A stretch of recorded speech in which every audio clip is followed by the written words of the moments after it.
예, 1교시 조직신학 시간인데요. 우리 책을 이것저것 저도 이제 준비를 하다 보니까 물론 뭐 어려운 책도 있고 아주 쉬운 책도 있는데 딱 중간인 것 같아요.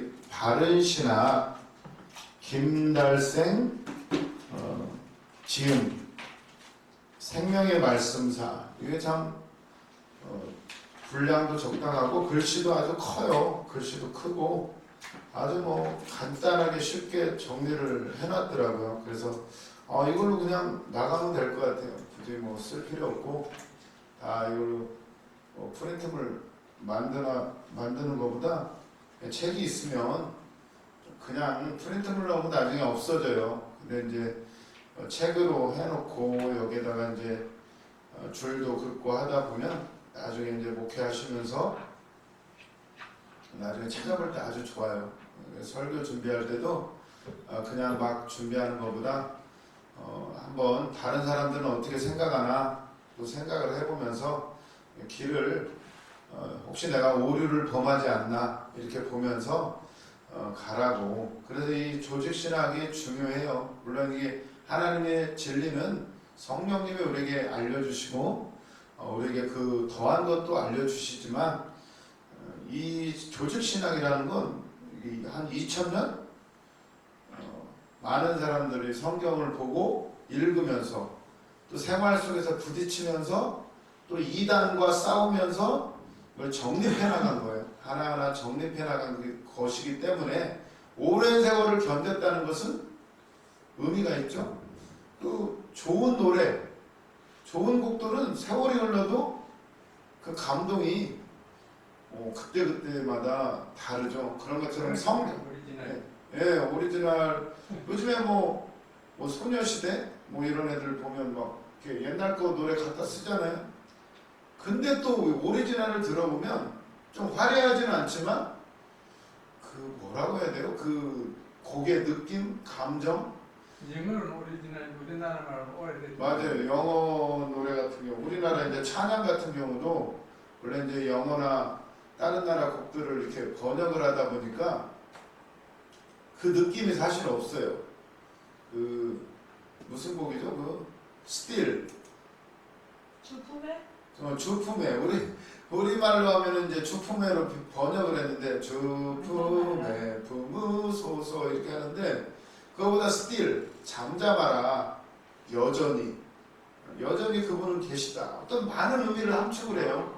스틸이라는 단어, 스틸 이런 것까지 했는데 스틸은 깡체를 그리는데. 아니 이 스틸 강철은 이거고요. 스틸 강철은 이건데 스틸 뭐뭐뭐 동안에 여전히 잠잠하다 이런 뜻도 있고. 그러니까 이 스틸이라는 단어 안에서 많은 거를 함축하죠. 그런 것처럼 이제 성경도 헬라어, 히브리어로 되어 있는데 그 많은 의미들이 있어요. 많은 의미들이. 그래서 우리도 이제 우리말로 번역하는 과정 가운데서 그래서 이제 요즘에는 성경 번역본이 여러 가지가 있잖아요. 여러 가지 이렇게 참조하다 보면 도움을 받을 때가 참 많아요. 그래서 이제 제가 이제 저 신대원 다닐 때 보면은 그 교수님은 요즘에는 참 좋은 게 태블릿 PC에다가 여러 가지 성경을 넣어놓고 또 주석도 다 넣어놓고 그리고 이제 여러 가지 성경을 이렇게 대조하면서 보시더라고요. 그러면서 이렇게 그 여러 가지 성경을 보는 이유는 이렇게 그 여러 가지의 그 번역을 보면서 이렇게 좀 더 많이 생각을 하게 되죠. 생각을 하면서 설교를 준비하다 보면 이렇게 떠오르게 돼요. 생각지 않았던 것들이. 근데 이 조직신학은 더군다나 많은 분들이 성경을 묵상하면서 이거 아주 성경의 어떤 그 주제나 그것들을 목차를 정하고 논리적으로 아주 잘 정리해 놓은 거예요. 근데 이게 우리가 궁금한 게 있으면 예수님에 대해서 알고 싶다. 기독론 딱 펴고 예수님의 지위, 신분 이런 거 다 찾아보면 설교할 때 아주 도움이 돼요. 그리고 이제 누가 물어봐도 그렇고 이게 이제 우리가 먼저 공부를 해놓고 적어도 목사, 적어도 지도자가 되면 한번 읽거나 보면 목차만 읽어둬도 이게 딱 잡혀요. 그 안에서 성경을 읽으면서 보면 또 새로워요. 이게 이런 부분이었구나 하면서 창세기를 볼 때도 우리는 어떻게 보나요? 창세기를 주제 뭐 이런 거. 이 앞에 성경에 나오죠 또. 우리 성경 요즘 오늘날은 아주 잘 돼 있어서 물론 여기에 너무 얽매여도 안 되지만 우리가 기본 수천 년을 견뎌온 거예요. 이 신학이라 조직 신학이라는 게 수천 년 동안 많은 사람들이 논쟁을 거치면서 살아나온 이론들이에요. 그렇다 보니까 오늘날은 또 하나님 더 열어주시죠 우리한테. 이 신학이라는 것도 어떤 현대 문화나 배경, 철학 모든 것에 영향을 받아요. 우리의 삶도 근본적인 건 바뀌지 않지만 어떤 삶의 양식들이 바뀌어요. 그럴 때 이 조직 신학도 변화를 겪게 되는데 그 중에서 이 책에 정립이 된 것은 그 중에서도 살아남은 것, 수천 년의 논쟁 끝에 살아남은 것이 돼요. 그래서 이제 일단 오늘 이제 두 번째 시간인데 지난 시간에 이제 적당히 이제 브리핑을 했고 조직 신학이란 지난주에 이제 강의안을 보면서 얘기를 나눴었죠. 강의안에 이제 두 번째가 신학이란 이렇게 나오죠. 신학이란 뭔가? 신학이란 신학, 신학 배울학자 이렇게 되죠.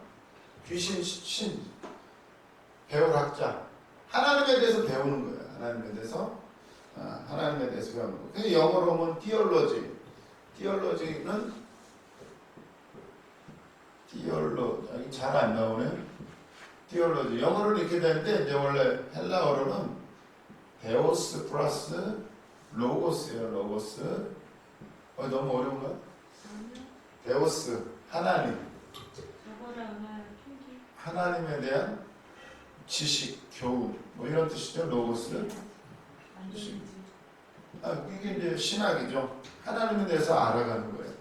그러니까 데오스, 로고스, 하나님에 관한 학문을 의미하게 되는 거예요. 그런데 이 신학, 하나님, 옛날에는 이걸 너무나 당연하게 생각을 했고 신학이 학문의 왕이라고 할 정도였어요.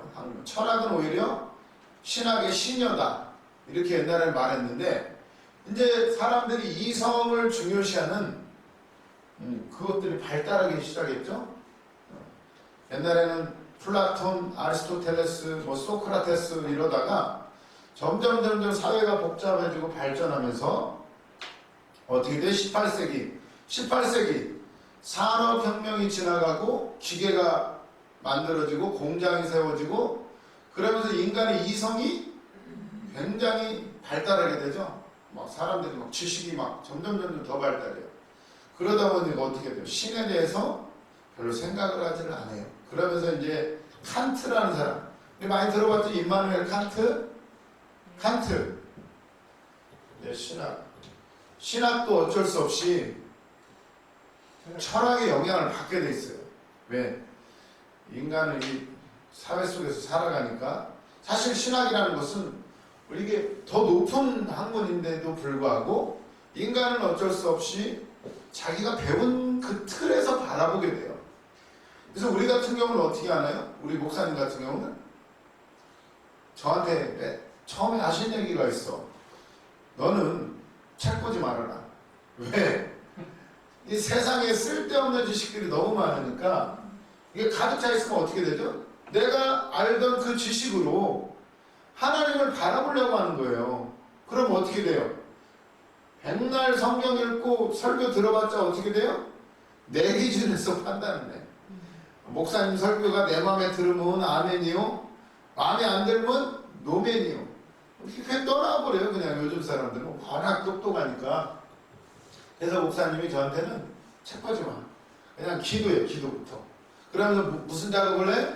물 빼는 작업을 하라는 거예요.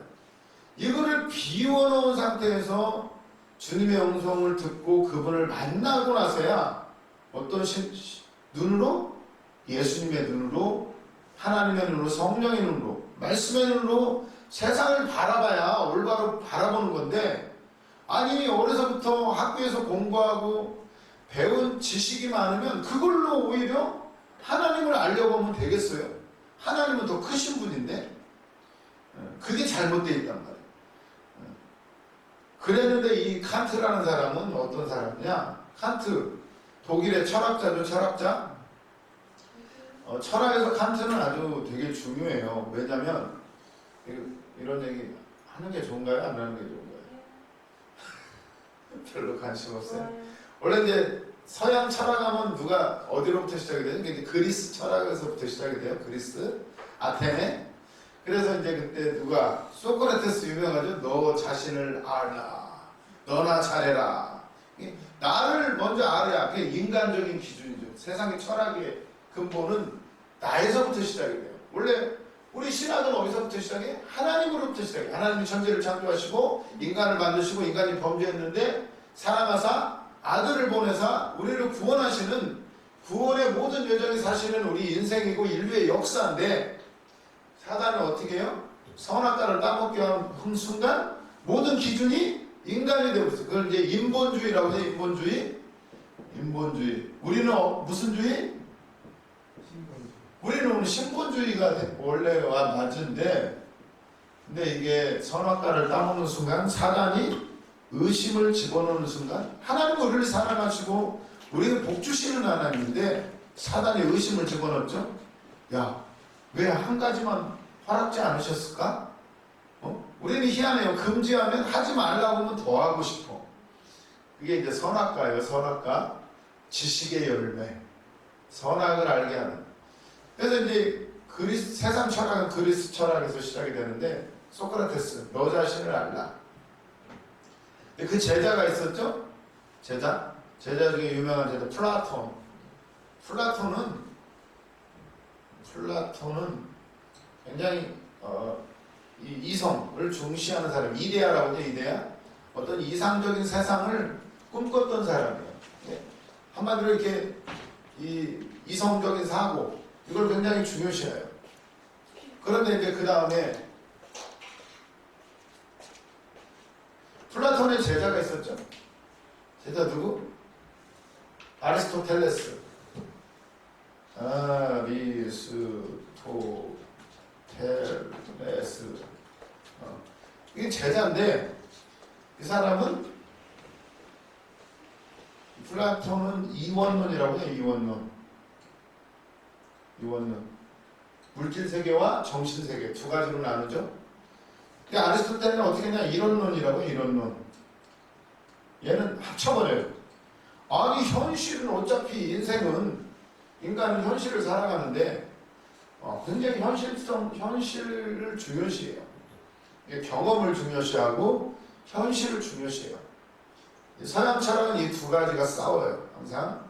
그래서 뭐 대륙의 이성론, 독일이나 프랑스 이런데 이성을 중요시해요. 근데 어떻겠어요? 영국이나 이런 섬나라, 이런 나라들은 굉장히 살기 힘든 나라예요. 어떻게 해야 돼요? 남의 땅 쳐들어가서 뺏어야 되고 모험을 해야 되고, 왜? 먹고 살기 힘드니까. 이런 나라는 뭘 중시해요? 경험을 중요시해요. 아니 머리로만 하면 뭐해? 경험을 해야지. 근데 이 사람들은 뭐라 그래요? 어떻게 세상 걸 다 경험을 해? 이게 더 앞서야지. 둘이 맨날 싸워요. 근데 이걸 통합한 사람이 칸트야. 칸트가 이 두 가지를 합쳐버렸어요. 이게 합칠 수 있나요? 그 칸트는 뭐라고 하냐면 선험적인 지식, 선험이라고 그래요. 선험. 먼저 내가 머리로 경험했다 이래요. 선험 지식. 칸트는 책을 굉장히 많이 읽었대요. 그리고 평생을 자기 집 주위에서만 살았대잖아요. 그리고 칸트를 보고 시계를 맞출 사람들이, 옛날에는 오늘날이야 뭐 핸드폰 인공위성으로 시계를 맞추지만 그 당시에는 시계가 그렇게 많지 않았어요. 그런데 동네 사람들이 칸트를 보면 시간을 맞출 수가 있었대. 아침 일과가 정확해요. 아침에는 어디에서 뭐하고, 점심때는 어디에서 뭐하고, 산책을 하고, 어디 이렇게 동네 항상 똑같은 생활을 했다는 거예요. 평생. 그거 보고 시계를 맞췄대. 사과나무 앞에 가면 12시, 뭐 어디 가면 1시, 뭐 이런 식으로 아주 정확하게 사는 사람이에요. 이 사람은 모든 걸 책으로 경험을 해요. 심지어는 이 사람 독일 사람이잖아요. 프랑스 파리. 그 당시에도 이제 파리가 뭐 에펠탑이 있었나 없었나 잘 모르겠는데, 파리 하면 왠지 예술과 문화의 도시, 멋진 도시, 세느강이 흐르고 뭐 그런 시가 있죠. 미라보다리안에 뭐 세느강이 흐르고 어쩌고 저쩌고 뭐 이런데 얼마나 가보고 싶겠어요. 근데 칸트는 파리에 갔다 온 사람보다도 더 파리에 대해서 잘 얘기했대요. 어디 가면 뭐가 있고 어디 가면 뭐가 있고 뭐가 어떻게 생겼고를 다 얘기했대요. 뭘로? 책으로. 나는 너희들보다 먼저 가서 보았다는 거예요. 선업이라고 해요. 선업. 이 두 가지를 합쳐버려요. 이성과 경험을 합쳐버려요. 대단한 사람이에요. 칸트. 그게 뭐라고 하냐, 이 칸트가 인간은 경험을 초월하는 어떤 것에 대해서는 그런 지식을 가질 수가 없대요. 그렇기 때문에 하나님과 그 창조물에 대한 계신 그런 거는 신앙으로 믿음으로 그냥 믿을 뿐이지 그걸 학문으로 우리가 연구할 수 없다는 거예요. 어떻게 보면 맞는 말이에요. 그러니까 신앙이라는 학문은 학문이 아니라는 거예요. 그래서 공부를 안 하는 거죠. 이제 철학만 죽으라고 하는 거예요. 그러면서 이제 발전하게 된 게 이제 19세기에 오면 자유신학이라는 게 나오겠네요. 자유주의 신학, 자유주의 신학. 계속 이성적인 것만 생각하니까 하나님은 뭐 만날 수가 있나요? 초월적인 세계, 우리 이성을 뛰어넘는 세계. 슐라이어 마허라는 사람은 결국은 신학은 하나님 자신에 관한 연구가 아니고 하나님을 찾으려는 인간의 노력에 관한 연구다, 이렇게 말해버려요. 신학이란 이게 자유주의 신학자들이 하는 얘기예요. 신학이란 결국 알 수 없다는 거예요. 자기가 당연히 모르지. 기도도 안 하고 뭐 맨날 머리로만 그러니 알겠어요? 그래서 결론을 내려요. 이 자유주의 신학자가 신학은 하나님에 대한 연구가 아니라 하나님을 찾으려는 인간의 노력을 연구하는 거라는 거예요. 완전히 인본주의죠. 인간 중심에서 바라보는 우리의 노력, 뭔가를 찾으려는 우리의 노력을 공부하는 게 신학이다. 그리고 인간의 종교적 경험에 대한 연구에 불과하다, 이렇게 말해버려요. 모든 게 다 인간 중심에서 바라보는, 내가 경험한 거 이것만 신학이라는 거예요. 얼마나 위험해요. 이게 바로 자유주의 신학자들이에요. 그러고 나서 이제 20세기에 들어와서 아니다, 정통으로 돌아가자 외친 사람이 이제 신정통주의자 칼바르트. 많이 들어봤죠? 칼바르트. 그 유명한 장신대는 아주 칼바르트를 아주 뭐 대단하게 쳐주는데, 칼 갈았다. 그렇죠. 칼을 갈았죠. 정통으로 돌아가자. 근데 문제는 이 사람도 그러면 정통으로 돌아가자 했으면 성경을, 하나님의 말씀, 결코 오류가 없는 무오한, 무오. 제가 한자를 잘 못 쓰니까 없을무, 오류, 오류가 없다. 무오한 하나님의 말씀을 인정을 해야 되는데 칼바르트는 어떻게 생각했느냐? 성경에 나오는 게 다 하나님의 말씀일까요? 아니라는 거예요. 성경에는 뭐 강간 얘기도 나오고 도둑질도 나오고 이런 건 하나님의 말씀일까? 아니라는 거예요. 칼바르트. 어떤 것만? 예수님이 말씀한 거. 내 믿음대로 될지어다. 뭐 눈을 떠라. 뭐 실로암 연못에 가서 씻어라. 뭐 이런 거. 이런 것만 그러니까 골라야 된다는 게, 성경에서 진짜 하나님 말씀하신 거냐, 아니면 그저 어떤 건 신화할 수도 있고 뭐 이런 거, 뭐 도둑질, 강도 뭐 이런 거는 하나님의 말씀이 아니라는 거예요. 다 빼는 거죠. 그런 건 이게 이제 골라 잡는 거예요. 근데 이게 참 위험한 게 뭐냐면 결국은 성경은 오류가 없다는 그걸 안 받아들인 거예요. 기준이 누가 되죠? 나예요, 나. 결국은 맨날 싸워야 되고, 그러면 다 사람은 기준이 다 다른데. 그래서 참 하나님은 기준, 그 과정을 구약에는 어떤 과정을 거치나요? 믿음의 조상 아브라함을 택하시고 믿음의 훈련을 시키시죠. 다 오라서가 아니라 그 믿음 보시고 부르셔서 만들어 가셔요. 이스라엘 백성들을 어떻게 하시나요? 그 노예 생활, 하나님을 모르는 상태였어요. 그냥 조상들이 전해준 약속만 듣고 그랬던 사람들을 하나님 부르셔서 모세를 통해서 광야에서 막 훈련을 시키시죠. 그리고 뭐 하라고 그래요? 광야에서 맨 먼저 성막을 세워라. 딱 그러죠. 성막을 세워라. 근데 하나님이 어떻게 성막 하나하나 다 일러주셔요.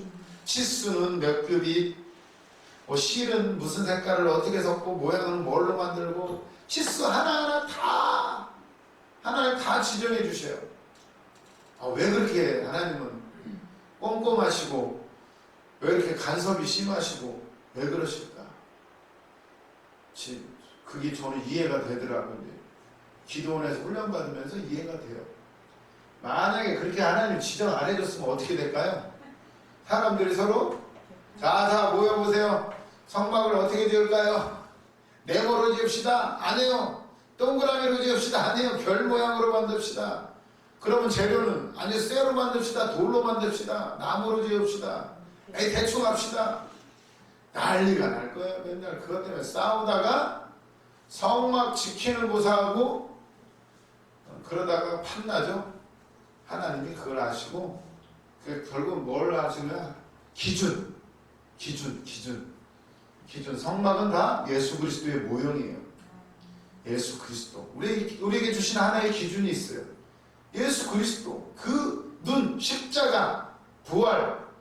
이 기준에 딱 서지 않으면 우리는 항상 싸울 수밖에 없어요. 우리 교회 안에서도 왜 싸워요? 기준이 다 달라요. 저마다의 신앙의 기준이 다 달라요. 기도하는 기준도 다 달라요. 어떤 사람은 음악을 틀어줘야 기도가 잘 되고, 어떤 사람은 꺼야 잘 되고, 어떤 사람은 같이 기도해야 잘 되고, 어떤 사람은 골방에 혼자 기도해야 잘 되고. 아주 힘들어요. 음악을 어떤 사람은 크게 해야 좋아하고, 어떤 사람은 작게 해야 좋아하고. 어떻게 해요? 그래서 우리 기도는 음악을 아주 세게 틀어놔요. 아무 소리도 안 들리게 음악 소리만 듣고 마음대로 부르짖으라고. 하나님은 다 이유가 없는 게 하나도 없어요. 이 성경을 주신 이유는, 이걸 주신 이유, 왜 성경에 더러운 얘기 왜 많아요? 그게 내 모습이에요. 결국 인간의 죄성 적나라하게 드러내요. 우리도 똑같아요. 단지 기회가 없었을 뿐이에요. 돈 있고 시간 있고 권력 있으면 갑질 안 한다고요? 똑같아요. 공부 많이 해보세요.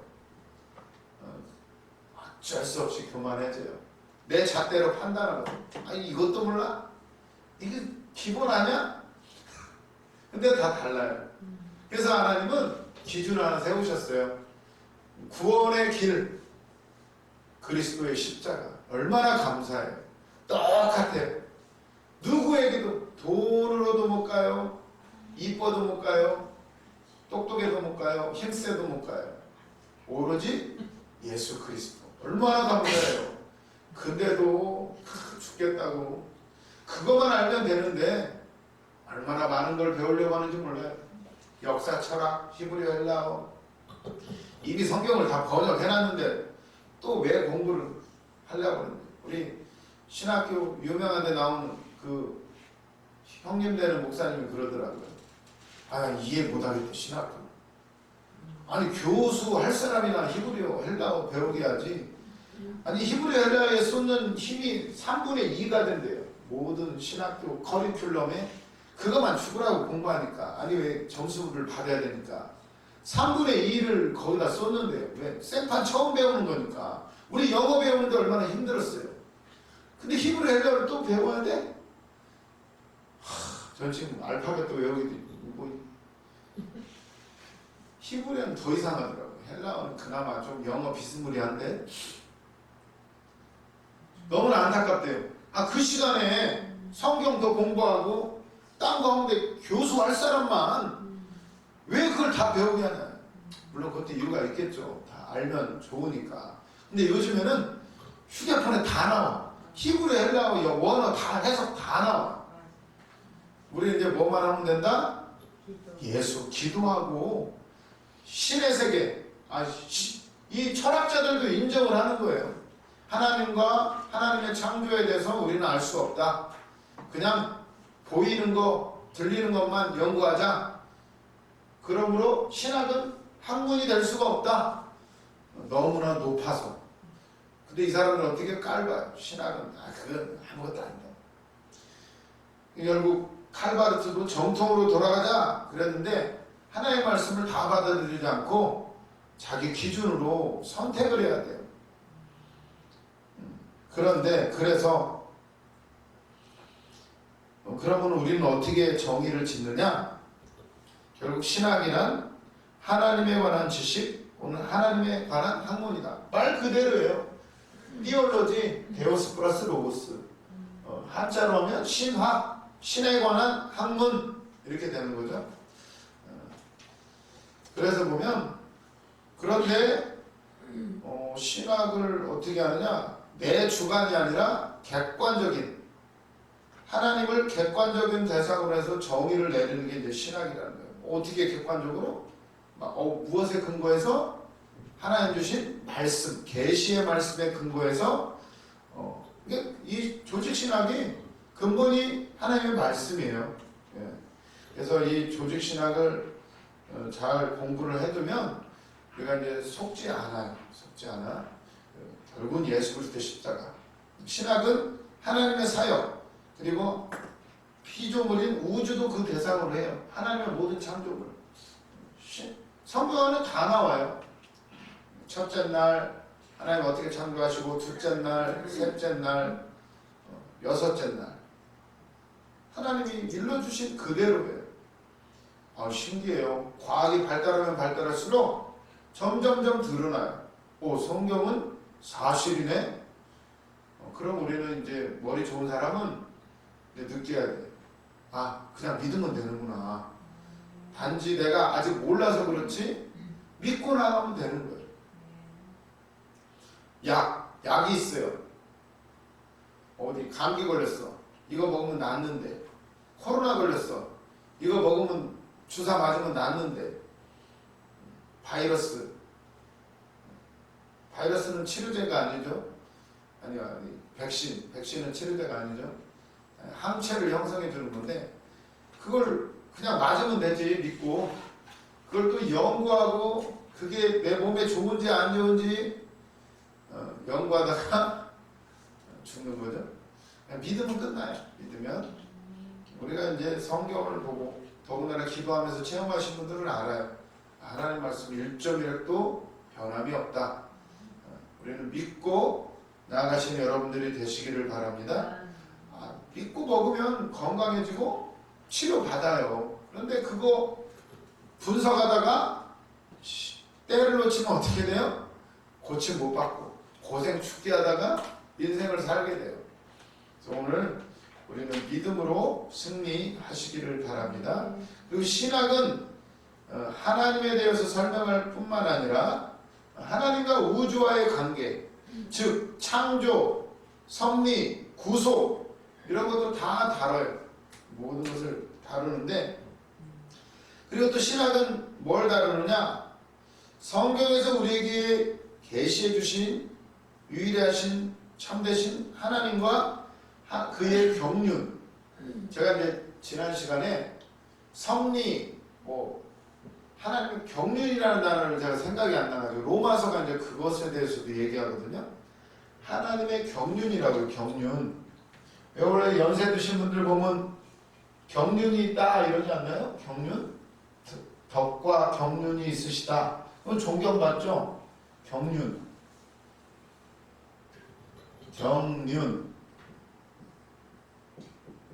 성경에도 나오죠? 참 우리나라 성경이 번역이 잘 돼 있어요. 물론 이제 한자 말을 많이 쓰여 있어서 그런데 조효한 교수님은 그냥 써버릴 텐데 저는 읽을 줄 아는데 잘 쓸지는 몰라요.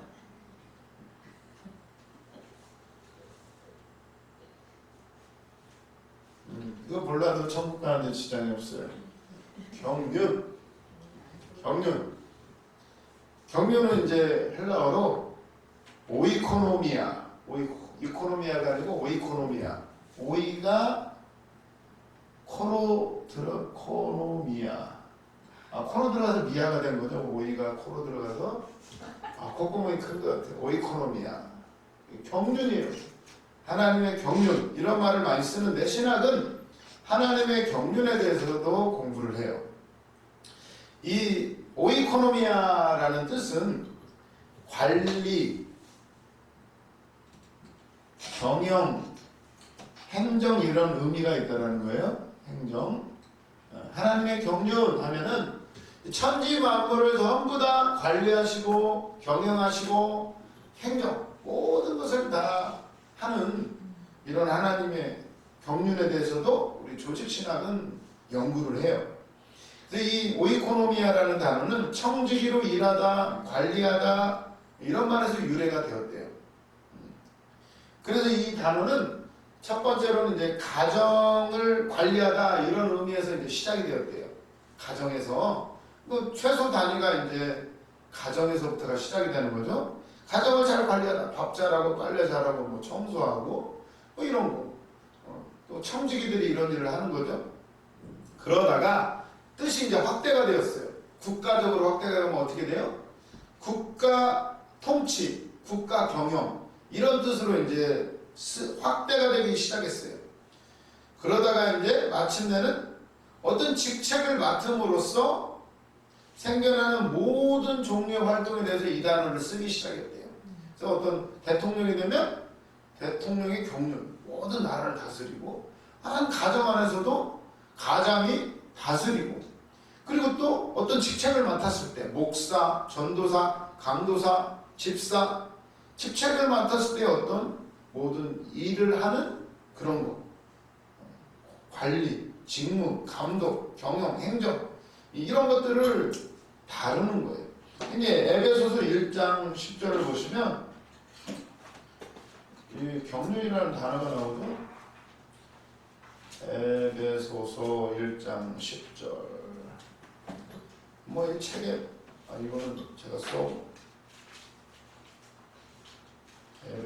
에베소서 1장 10절 누가 읽어보실까요?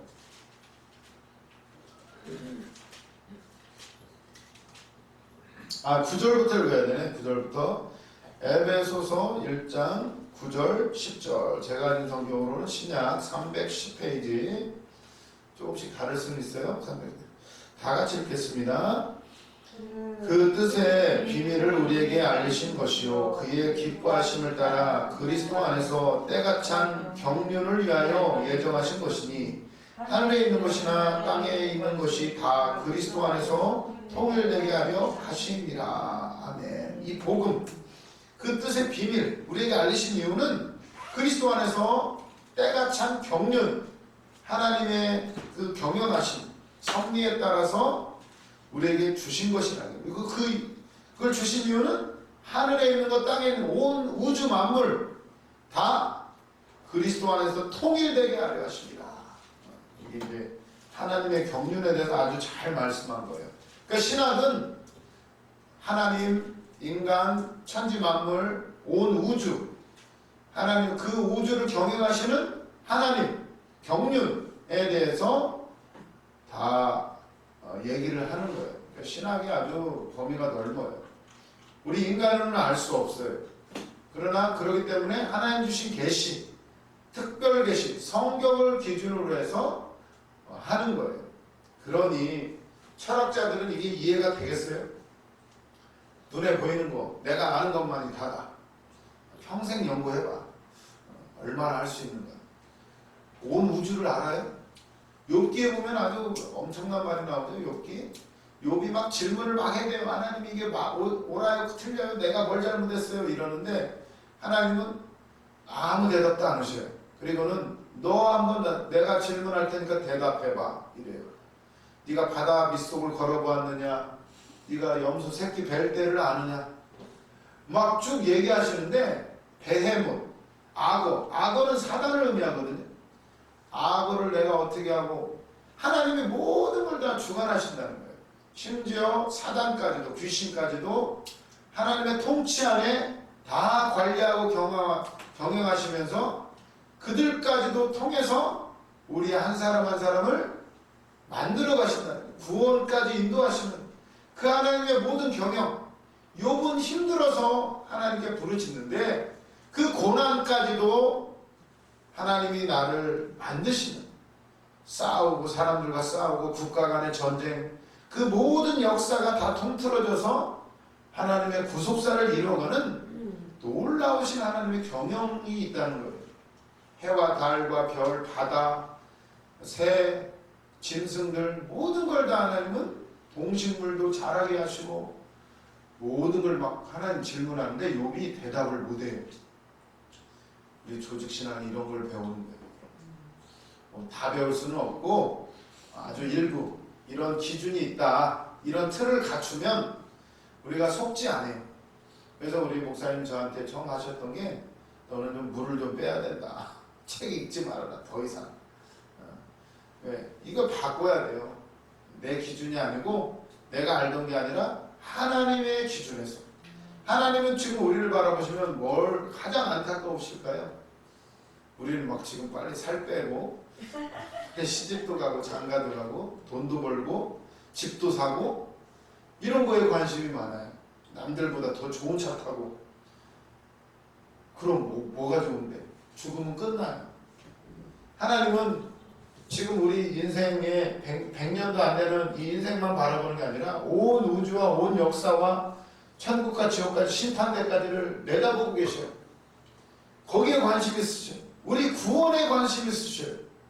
그냥 우리는 우리 새끼들 잘 되고 우리 부모님 건강하시고 자자손손 낳고 부자로 잘 살고 갑질하고, 갑질 당하는 것보다 하는 게 낫겠죠? 그러면 안 되지. 아무튼 그냥 우리 인생은 그런 거에 관심 있는데 하나님은 그게 아니라는 거예요.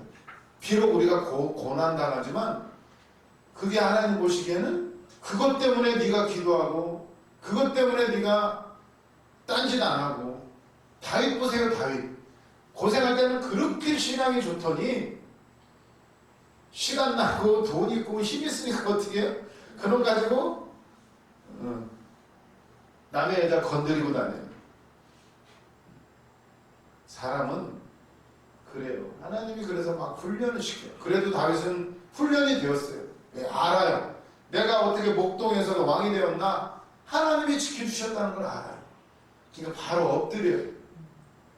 우리가 신앙생활을 하는 것은 우리가 뭐 착해서가 아니고 아는 거예요. 하나님을. 그분이 아니면 나는 아무것도 아니라는 것. 비록 내가 지금 내 고난이나 내 환경이 이해가 되지 않지만 알아요. 하나님 나한테 가장 좋은 길로 인도하시고 좋은 걸 준비하고 계시다는 거. 비록 이 땅에서 어떤 책이 있더라고요. 개똥밭에 굴러도 천국 가야 된다고. 이 땅에 고생 아무리 해도 천국은 포기하면 안 돼요. 하나님은 우리한 그 구원에 관심이 있어요. 자기 아들까지 십자가에서 죽이셨어요. 자기 아들을 바칠 수 있는 분, 천국 가기 위해서 네 아들 바쳐라. 없어요. 우리는 못해요. 하나님은 하셔요. 그렇게까지 사랑하신 분이에요. 그 하나님이 우리를 이곳까지 인도하셨고 조직신학이라는 걸 또 만들어 놓으셨다는 것은 얼마나 감사한지 몰라요. 수천전 피를 흘리면서 만든 거예요. 이 이론이 그냥 나온 게 아니라 물론 성경이 기준이 되어지고 이 모든 것 또한 하나님의 경륜 안에 들어가 있다는 사실이에요. 나중에 이 경륜이라는 단어 잘 기억해 두시고 필요할 때 써먹으세요. 경륜. 그러면은 다 끝나요. 하나님의 섭리. 좀 비슷한 단어인데 이게 조금 더 뭐라고 해야 돼요? 전 우주적이에요. 관리하셔요. 하나님이 다 관리하셔요. 우리 가정도 나도 하나님 관리하셔요. 이걸 보시면서 생각하시고 잠시 쉬는 시간 갖도록 하겠습니다.